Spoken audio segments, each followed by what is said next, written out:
வணக்கம். காலநேர பிரதான செய்திகளுடன் நான் குணம் துஷ்யந்தன். யாழ்ப்பாணம் தையிட்டி பவானி வீதி தொடர்பாக போலீசார் தாக்கல் செய்த வழக்கை மல்லாகம் நீதிமன்றம் தள்ளுபடி செய்தது. யாழ்ப்பாணம் தையிட்டி திஸ்ஸ விகாரைக்காக ஆக்கிரமிக்கப்பட்டதாக கூறப்படும் பவானி வீதியை விடுவிக்க வலிகாமம் வடக்கு பிரதேச சபை மேற்கொண்ட நடவடிக்கைக்கு எதிராக போலீசார் தாக்கல் செய்த வழக்கை மல்லாகம் நீதவான் நீதிமன்றம் தள்ளுபடி செய்துள்ளது. அத்துடன் இந்த வழக்கில் பிரதிவாதிகளாக பெயரிடப்பட்டிருந்த வலிகாமம் வடக்கு பிரதேச சபை தவிசாளர் சோவண்ணா சுகிதன் மற்றும் பிரதேச சபை செயலாளர் ஆகியோரும் வழக்கிலிருந்து விடுவிக்கப்பட்டுள்ளனர்.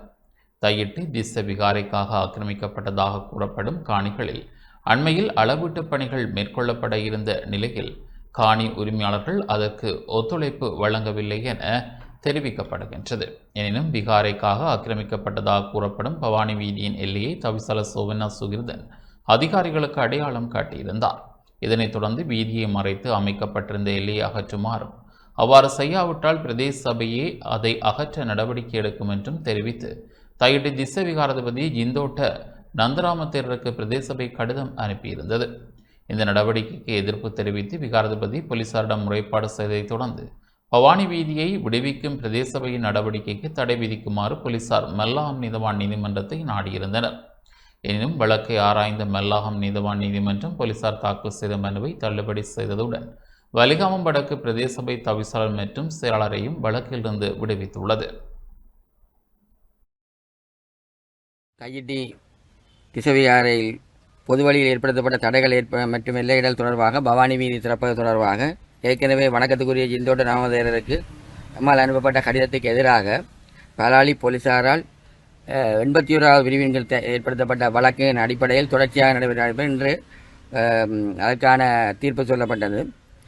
எந்த ஒரு காரணமும் இந்த 81 கீழே இந்த பாத திறப்பு சம்பந்தமாக செய்ய முடியாது என்ற அடிப்படையில் இன்று இந்த வழக்கு தள்ளுபடி செய்யப்பட்டிருக்கின்றது. அந்த அடிப்படையில் நாங்கள் விரைவிலே அந்த பவானி வீதியை திறந்து மக்களுடைய போக்குவரத்துக்கு இயல்பான நிலையை ஏற்படுத்துவதற்கான ஏற்பாடுகளை வலிகாமம் வடக்கு பிரதேச சபையையும் இதற்காக ஒத்துழைத்த எங்களுடைய சட்டத்தரணி குழாமுக்கு குறிப்பாக எங்களுடைய ஜனாதிபதி சட்டத்தரணி சுமந்திரன் அவர்களுக்கும் எங்களுடைய சபையினுடைய சட்டத்தரணியாக கடமையாற்றுகின்ற கஜேந்திரன் அவர்களுக்கும் சட்டத்தரணி கஜேந்திரன் அவர்களுக்கும் எங்களுடைய பிரதானமாக இந்த மக்கள் சார்பில் நன்றிகளை தெரிவித்துக் கொள்வோம். எந்த ஒரு அரச தீர்மானத்திலே நிர்வாக ரீதியாக எடுக்கப்படுகின்ற ஒரு நிர்வாக அதிகார சபையினால் அல்லது பகிரங்க அதிகார சபையினால் எடுக்கப்படுகின்ற தீர்மானம் எதனையும் கேள்விக்குட்படுத்துகின்ற அதிகாரம் அல்லது கேள்விக்குட்படுத்துகின்ற நியாயாதிக்கம் எழுத்தாணை வழக்கொன்றின் வாயிலாகத்தான் கேள்விக்குட்படுத்த முடியும். ஒரு பகிரங்க அதிகார சபையினுடைய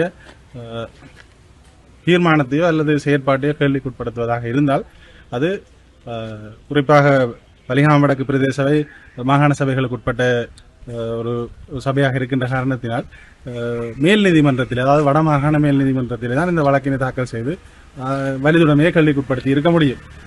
இருந்த பொழுதிலும் போலீசாரும் ஒரு அரசாங்க திணைக்களம் இன்னொரு அரசாங்க திணைக்களத்துக்கு எதிராக அந்த நியதி சட்ட கடமையை ஆற்றுவது தொடர்பில் ஒரு 81ஆம் பிரிவை கொண்டு வர முடியாது, அதை மேற்கொண்டு நடாத்த முடியாது என்ற அடிப்படையிலே ஜனாதிபதி சட்டத்தரணி M.A. சுமந்திரன் அவர்களால் ஒரு சமர்ப்பணம் ஒன்று முன்வைக்கப்பட்டிருந்தது. இந்த வழக்கிலே அது தொடர்பான கட்டளைக்காக தவணையிடப்பட்டிருந்தது 2 தடவைகள். இன்றைய தினம் அந்த கட்டளை கௌரவ மன்றினால் வழங்கப்பட்டிருக்கின்றது.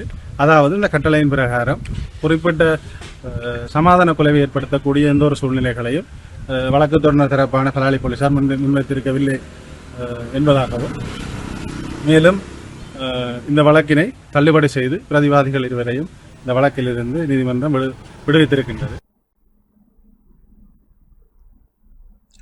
மன்னார் மருதமடு அன்னையின் ஆவணி திருவிழா கொடியேற்றத்துடன் ஆரம்பமானது. மன்னார் மருதமடு அன்னையின் வரலாற்று சிறப்புமிக்க ஆவணி திருவிழா நேற்று கொடியேற்றத்துடன் ஆரம்பமாகியுள்ளது. நேற்று மாலை 5:30 மணியளவில் மன்னார் மாவட்ட ஆயர் அந்தோணி பிள்ளை ஞானப்பிரகாசம் ஆண்டகை தலைமையில் திருவிழா கொடி ஏற்றப்பட்டது. இந்த நிகழ்வில் மடு திருத்தல பரிபாலகர் அருட்தந்தை பெப்பி சோசை அடிகளார், மறைமாவட்ட குருமார்கள் மற்றும் ஆயிரக்கணக்கான பக்தர்கள் பங்கேற்றனர். கொடியேற்றத்தை தொடர்ந்து நவநாள் திருப்பலி ஆரம்பிக்கப்பட்டதுடன் நாட்டின் பல்வேறு பகுதிகளில் இருந்தும் பக்தர்கள் மடு திருத்தலத்திற்கு தொடர்ந்து வருகை தருகின்றனர். ஆகஸ்ட் 14ஆம் தேதி மாலை வெஸ்பர்க் ஆராதனை நடைபெற்று ஆகஸ்ட் 15ஆம் தேதி காலை 6:15 மணிக்கு மன்னார் மறைமாவட்ட ஆயர் தலைமையில் ஏனைய மறைமாவட்ட ஆயர்களும் இணைந்து கூட்டுத் திருப்பலியை நிறைவேற்ற உள்ளனர்.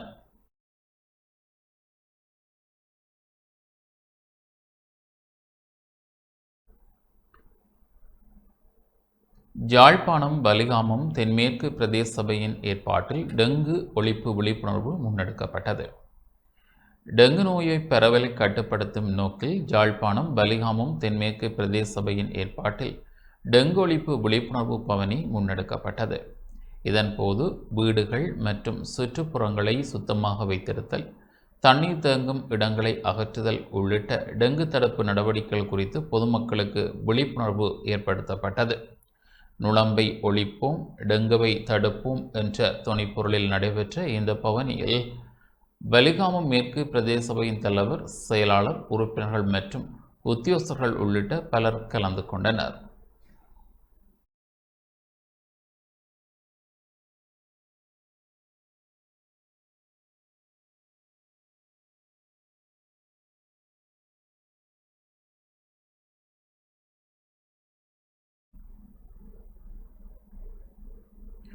மாணவர்களின் கல்வித்திறனையும் புத்தாக்க சிந்தனையையும் ஊக்குவிக்கும் நோக்கில் மன்னாரில் புத்தாக்க திருவிழா நடைபெற்றது. மாணவர்களின் கல்வித்திறனையும் புத்தாக்க சிந்தனையையும் ஊக்குவிக்கின்ற நோக்கில் மாபெரும் புத்தாக்க திருவிழா மன்னார் நகரசபை மண்டபத்தில் நேற்று நடைபெற்றது. பாடசாலை மாணவர்கள் முதல் பொதுமக்கள் வரை அனைவரும் பயன்பெறும் வகையில் யாழ் ஐடி கப் நிறுவனம் ஏற்பாடு செய்யப்பட்டிருந்த இந்த நிகழ்வில் ரோபோட்டிக்ஸ் அறிமுகம், மாணவர்களின் புத்தாக்க கண்காட்சி, செயற்கை நுண்ணறிவு அனுபவ கற்கைகள் மற்றும் அறிவுத்திறன் விளையாட்டுகள் உள்ளிட்ட பல்வேறு நிகழ்ச்சிகள் இடம்பெற்றன. மன்னார் மாவட்டத்தை சேர்ந்த பல பாடசாலை மாணவர்கள் தாங்கள் உருவாக்கிய புத்தாக்கங்களை கண்காட்சியில் காட்சிப்படுத்தியதுடன் அவற்றின் செயற்பாடுகள் மற்றும் பயன்பாடுகள் குறித்து பார்வையாளர்களுக்கு விளக்கம் அளித்ததையும் காணக்கூடியதாக இருந்தது. இந்த புத்தாக்க திருவிழாவில் மன்னார் மாவட்டத்தின் பல்வேறு பாடசாலைகளைச் சேர்ந்த மாணவர்கள், ஆசிரியர்கள் மற்றும் பொதுமக்கள் என ஏராளமானோர் கலந்து கொண்டு மாணவர்களின் திறமைகளை பார்வையிட்டனர்.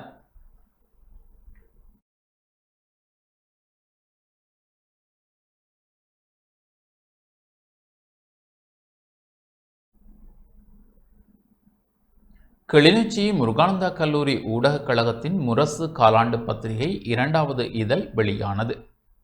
கிளிநொச்சி முருகானந்தா கல்லூரி ஊடகக் கழகத்தின் காலாண்டு பத்திரிகையான முரசு 2வது இதழ் வெளியீட்டு நிகழ்வு நேற்று கல்லூரி வளாகத்தில் இடம்பெற்றது. பாடசாலையின் முதல்வர் ஆனா பங்கேற் செல்வன் தலைமையில் நடைபெற்ற இந்நிகழ்வில் பிரதம விருந்தினராக கிளிநொச்சி வடக்கு கல்வி வலயத்தின் சேவைக்கால ஆசிரிய ஆலோசகர் கானா தர்மகுலசூரியன் கலந்து கொண்டு பத்திரிகையை வெளியிட்டு வைத்தார். சிறப்பு விருந்தினராக சமூக ஊடக செயற்பாட்டாளர் VK கரிகாலன் கலந்து கொண்டு மாணவர்களுக்கு ஊடகத்துறையின் முக்கியத்துவம் மற்றும் பொறுப்பான ஊடக பயன்பாடு தொடர்பாக கருத்துரை ஆற்றினார். இந்நிகழ்வில் கல்லூரியின் பழைய மாணவர்கள், ஆசிரியர்கள், மாணவர்கள் உள்ளிட்ட பலர் கலந்து கொண்டனர்.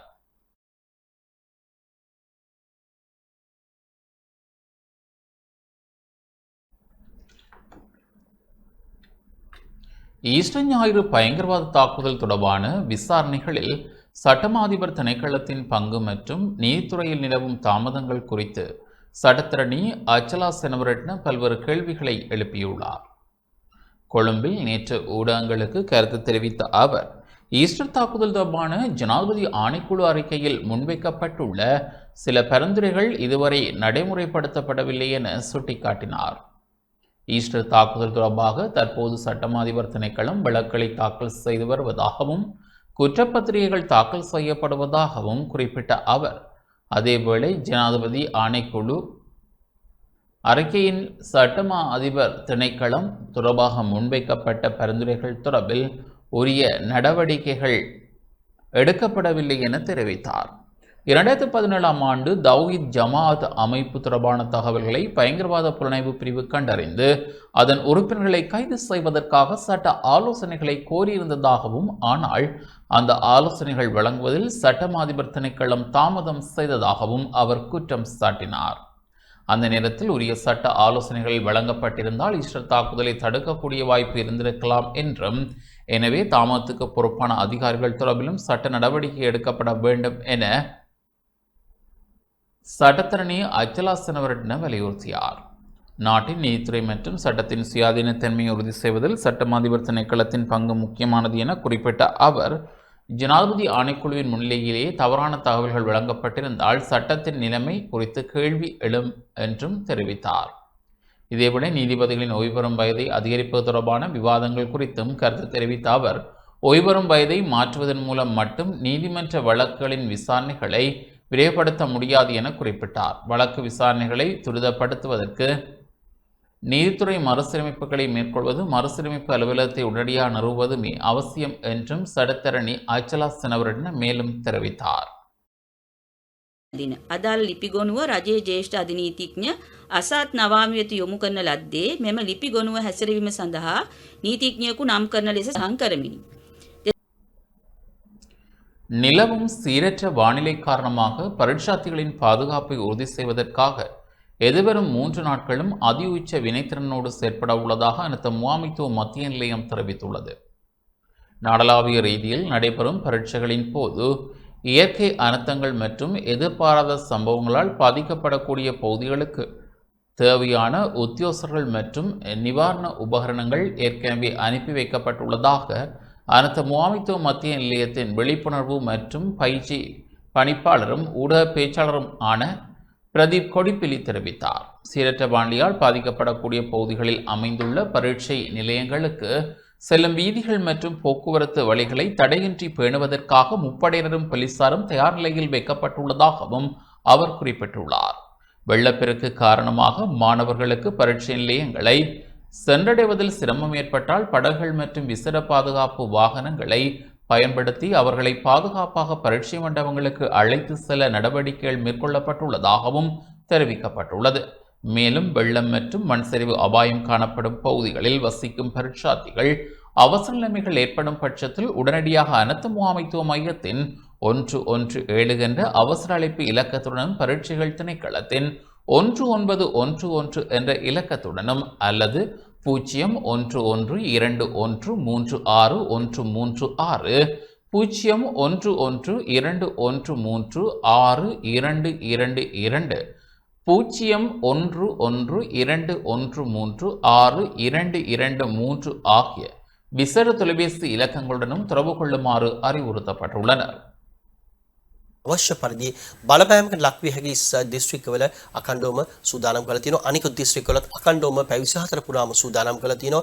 ඒ අවශ්‍ය ඒ සඳහා අඛණ්ඩව ක්‍රියාත්මක වීමට කාලගුණ විද්‍යා දෙපාර්තමේන්තුව පැහැදිලිව ප්‍රකාශ කළ තියෙනවා. මෙම දින 3 තුලදී වර්ෂා සහිත තත්ත්වයේ යම් වැඩිවීමක් අපේක්ෂා කරනවා. මිලිමීටර් 100 ඉක්ම වූ වැසි සහිත තත්ත්වය.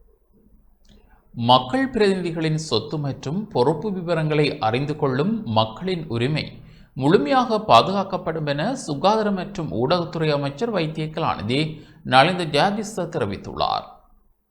கொழும்பு பேராயர் இல்லத்தில் கொழும்பு பேராயர் அதிவணக்கத்துக்குரிய மெல்கம் கர்தினால் ரஞ்சித் ஆண்டிகை சந்தித்து கலந்துரையாடிய பின்னர் ஊடகவியலாளர்களுக்கு கருத்து தெரிவிக்கும் போதே அமைச்சர் இதனை குறிப்பிட்டார். இந்த சந்திப்பில் சுகாதார மற்றும் ஊடகத்துறை அமைச்சர் வைத்தியர் நலிந்த ஜாதிச மற்றும் நீதி மற்றும் தேசிய ஒருமைப்பாடு அமைச்சர் ஹர்ஷன நாணயக்காரா ஆகியோர் கலந்து கொண்டனர்.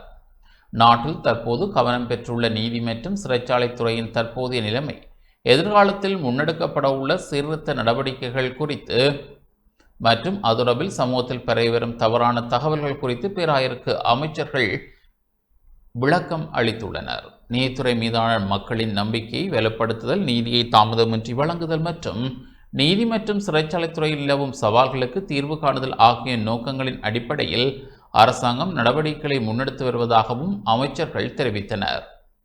இதன்போது ஊழல் எதிர்ப்பு சட்ட திருத்தம் தொடர்பில் கருத்து தெரிவித்த அமைச்சர் நலிந்த ஜாதிச மக்கள் பிரதிநிதிகளின் சொத்து மற்றும் பொறுப்பு விவரங்களை பொதுமக்கள் எந்த நேரத்திலும் அறிந்து கொள்ளும் உரிமை தொடர்ந்தும் பாதுகாக்கப்படும் என உறுதியளித்தார். அரசு அதிகாரிகள் மற்றும் சட்டப்பூர்வ நிறுவனங்களின் அதிகாரிகளின் சொத்து விவரங்களை வெளியிடுவது தொடர்பில் சில மாற்றங்கள் மேற்கொள்ளப்படுவதற்கான காரணம் அவர்களின் அரசு மற்றும் தனிப்பட்ட வாழ்க்கைக்கு ஏற்படக்கூடிய பாதிப்புகளை கருத்தில் கொண்டே எனவும் அமைச்சர் குறிப்பிட்டார். அரசியலமைப்பு திருத்தம் தொடர்பான கேள்விக்கு பதிலளித்த அமைச்சர் அதற்கான நடவடிக்கைகளுக்கு போதிய கால அவகாசம் தேவைப்படுவதாகவும் நாடாளுமன்றத்திலும் அதற்கு வெளியேயும் விரிவான கலந்துரையாடல்கள் நடாத்தப்பட வேண்டும் என்றும் தெரிவித்தார். பொருளாதாரத்தை வலுப்படுத்துதல், ஜனநாயகத்தை உறுதிப்படுத்துதல் மற்றும் சட்டத்தின் ஆட்சியை நிலைநிறுத்துதல் போன்ற முக்கிய விடயங்களுக்கு தீர்வு காணப்பட்ட பின்னரே அரசியலமைப்பு திருத்தம் தொடர்பான நடவடிக்கைகள் முன்னெடுக்கப்பட வேண்டும் எனவும் அவர் கூறினார். அனைத்து தேர்தலையும் உரிய காலத்தில் நடத்துவதே அரசாங்கத்தின் இலக்கு என குறிப்பிட்ட அமைச்சர் மாநிலசபை தேர்தலை விரைவில் நடாத்த எதிர்பார்ப்பதாகவும் தெரிவித்தார். இதேவேளை நீதி மற்றும் சிறைச்சாலை திருத்தங்கள் தொடர்பில் நீதி மற்றும் தேசிய ஒருமைப்பாட்டு அமைச்சர் ஹர்ஷன நாணயக்காரவும் இந்த சந்திப்பில் கருத்துக்களை பகிர்ந்து கொண்டனர். කරපු මනාපවලට ගහගන්න තමන්ගේ කොට්ටාසයට මන්ත්‍රීවරයෙක් හඳුනා ගන්න බැරි කාන්තා නියෝජනයේ සහතික නොවන අර පැරණි සමානුපාතික මනාප ක්‍රමයට යන්නට අපිට අයිතියක් නැහැ. මොකද ඒක ජනතාව ප්‍රතික්ෂේප කළා. ඒ ප්‍රතික්ෂේප කිරීමේ ප්‍රතිඵලයක් හැටියට තමයි இராணுவ வசமுள்ள தனியார் காணிகளை விடுவிப்போம் என வழங்கிய வாக்குறுதியை அரசாங்கம் நிறைவேற்ற வேண்டும் என கஜேந்திரகுமார் பொன்னம்பலம் எம்பி தெரிவித்துள்ளார். வடக்கு கிழக்கில் இராணுவத்தினர் வசமுள்ள தனியார் காணிகளை விடுவிப்பது தொடர்பில் அரசாங்கம் மக்களுக்கு வழங்கியுள்ள வாக்குறுதியை உடனடியாக நிறைவேற்றி காணி பிரச்சினைக்கு தீர்வினை வழங்க வேண்டும் என தமிழ் தேசிய மக்கள் முன்னணியின் தலைவரும் நாடாளுமன்ற உறுப்பினருமான கஜேந்திரகுமார் பொன்னம்பலம் தெரிவித்துள்ளார். நேற்று நாடாளுமன்றில் உரையாற்றும் போது அவர் இவ்வாறு குறிப்பிட்டார். இதுக்கு முதல் உள்ளூராட்சி சபை தேர்தல் நடைபெறுகின்ற பொழுது வடமாகாணத்தில் இருக்கக்கூடிய 6000 ஏக்கரை நீங்கள் அந்த லேண்ட் செட்டில்மெண்ட் ஆர்டினன்ஸுக்கு கீழே நோட்டீஸ் கொடுத்து 3 மாத காலாவசம் வழங்கி அதில் தனியார்கள் தங்களுடைய உரிமையை அதில் நிலைநாட்டாத பட்சத்தில் அதை அரசு காணியாக பிரகடனப்படுத்துறதுக்குரிய நடவடிக்கையை முன்னெடுத்து அதை நாங்கள் கடும் எதிர்ப்பு தெரிவித்து அதை நீங்கள் இறுதியில் நிப்பாட்ட வேண்டிய ஒரு இடத்துக்கு தள்ளப்பட்டீர்கள். இப்போ அதனுடைய தொடர்ச்சியாக நீங்கள் இந்த அறிவித்தலை செய்திருக்கிறீர்கள். காலப்போக்கில் அந்த நோட்டீஸ் உத்தியோகபூர்வமாக கெசட் பண்ணப்படும் என்றதையும் நீங்கள் சொல்லியிருக்கிறீர்கள். இப்போ நான் என்னத்தை சொல்ல வரேன் என்றால், உண்மையிலே இந்த மக்களுடைய பிரச்சனைகளை, காணி பிரச்சனைகளை தீர்ப்பதாக இருந்தால் நீங்கள் செய்ய வேண்டிய முதல் கடமை, அந்த மக்களுக்கு ஒரு நம்பிக்கை கொடுக்கக்கூடிய வகையில் நீங்கள் செய்ய வேண்டிய முதல் கடமை ஏற்கனவே உங்களுடைய அரசாங்கம் வழங்கின வாக்குறுதிகள், அதாவது இராணுவ ஆக்கிரமித்து கொண்டிருக்கக்கூடிய தனியாருடைய காணிகளை நாங்கள் விடுவிப்போம். இன்றைக்கு போர் இல்லை, போர் இல்லாத சூழல்ல இராணுவம் இப்படி ஆக்கிரமிக்க தேவையில்லை. இராணுவத்துடைய பிரசன்னம் வடகிழக்கில் இருந்து குறைக்கப்பட வேண்டும். இராணுவத்தை 2,50,000 இருந்து 1 லட்சத்துக்கு நீங்கள் குறைக்க இருக்கிறீர்கள் என்று ஜனாதிபதி முதலாவது வரவு செலவு திட்டத்தில் பிரகடனப்படுத்தினர். அவ்வகையில் எல்லாம் உலகத்துக்கு சொல்லிக்கொண்டு அந்த காணிகளை விடுவிக்காமல் நீங்கள் புது புது காணிகளை, தனியாருடைய கையில் இருக்கக்கூடிய புது புது காணிகளை அவர்கள் நிரூபிக்காத பட்சத்திலே நீங்கள் அரசு காணிகளாக சுவீகரிக்கிறதுக்குரிய நடவடிக்கை எடுக்கின்ற இந்த செயல்பாடுகள் இன்னும் சந்தேகத்தை தான் கூட்டுகின்றது. ஆகவே நான் உங்களிடம் தயவுடன் கேட்டுக்கொள்கின்றேன், இந்த தையட்டி, மயிலட்டி, பலாலி, வசாவலான், கேப்பாப்புலவு இந்த பிரதேசங்களுடைய மக்கள் தொடர்ச்சியாக போராடி கொண்டிருக்கிறார்கள். அந்த தொடர் போராட்டங்கள் நடைபெற்றுக் கொண்டிருக்கின்ற சூழலிலே நீங்கள் இந்த 26ஆம் தேதி செய்திருக்கிற கெசட்டை நீங்கள் நிப்பாட்டி முதல் இந்த காணிகளை விடுவிக்கிறதுக்கு ஏற்கனவே நீங்கள் வாக்குறுதி வழங்கி ஆணைய பெற்ற விடயங்களை நடைமுறைப்படுத்துவதற்கு நீங்கள் நடந்து கொள்ள வேண்டும் என்று நான் தயவுடன் கேட்டுக்கொள்கிறேன். யாழ்ப்பாணம் வலிகாமம் வடக்கு மக்களின் காணிகளை பாதுகாப்பு தரப்பிடமிருந்து விடுவிக்குமாறு சிறிதரன் எம்பி வலியுறுத்தினார். யாழ்ப்பாணம் வலிகாமம் வடக்கு மக்களின் காணிகளை பாதுகாப்பு தரப்பிடமிருந்து விடுவிக்க நடவடிக்கை எடுக்குமாறு சிறிதரன் எம்பி வலியுறுத்தியுள்ளார். நேற்று நாடாளுமன்ற உரையாற்றும் போதே அவர் இவ்வாறு குறிப்பிட்டார். இன்று யாழ்ப்பாண மண்ணிலே தொடர்ச்சியாக நீங்கள் பார்க்கலாம், மயிலிட்டி, பலாலி, வசாவிளான் போன்ற பிரதேசங்களிலே மக்கள் தங்களுடைய காணிகளை விடுவிக்குமாறு தொடர்ந்து போராடுகிறார்கள். இதனை விட கடந்த 2026 7 14 வலிகாமம் வடக்கு பிரதேச செயலாளரால் காணிகள் சுவீகரிக்கப்படும் என விமான நிலையத்துக்கு காணி சுவீகரிப்புக்கென கொஞ்சம் மக்களுக்கான கடிதங்கள் அனுப்பி வைக்கப்பட்டிருந்தது. அந்த மக்களை சென்ற கிழமை அழைத்தும் அங்கு பேசியிருந்தார்கள். அந்த மக்கள் தங்களுடைய கருத்துக்களை சொல்லியிருந்தார்கள். நாங்கள் எங்களுக்கு நிலம்தான் வேண்டுமே தவிர எங்களுடைய காணிகளை விடுவிக்க முடியாது என்பதை சொல்லியிருந்தார்கள். 1990ஆம் ஆண்டு ஜூன் மாதம் 15ஆம் தேதி ஒரு வெள்ளிக்கிழமை மயிலிட்டி, வசாவிளான், பலாலி, தோலகட்டி போன்ற இடங்களைச் சேர்ந்த மக்கள் சமைத்த உணவை கூட சாப்பிட முடியாமல் அவர்கள் எழுப்பி இராணுவத்தால் கலைக்கப்பட்டார்கள். கலைக்கப்பட்டது மட்டுமல்ல, அந்த இடங்களை வலுக்கட்டாயமாக இராணுவத்தினர் பறித்திருந்தார்கள். இன்று அந்த இடங்களிலே இராணுவத்தினர் தோட்டம் செய்கின்றார்கள். அவர்கள் மரக்கறிகளை வெளியிலே மக்களுக்கு விற்கிறார்கள். அந்த மக்களுடைய தென்னைகளிலிருந்து தேங்காய்களை பறிக்கிறார்கள். அவர்களுடைய கண்ணுக்கு முன்னாலேயே அவர்கள் அதனை விற்பனை செய்கிறார்கள். இத்துடன் இந்த செய்திகள் நிறைவு பெறுகின்றன. தொடர்ந்து நமது செய்திகளுடன் இணைந்திருங்கள். வணக்கம்.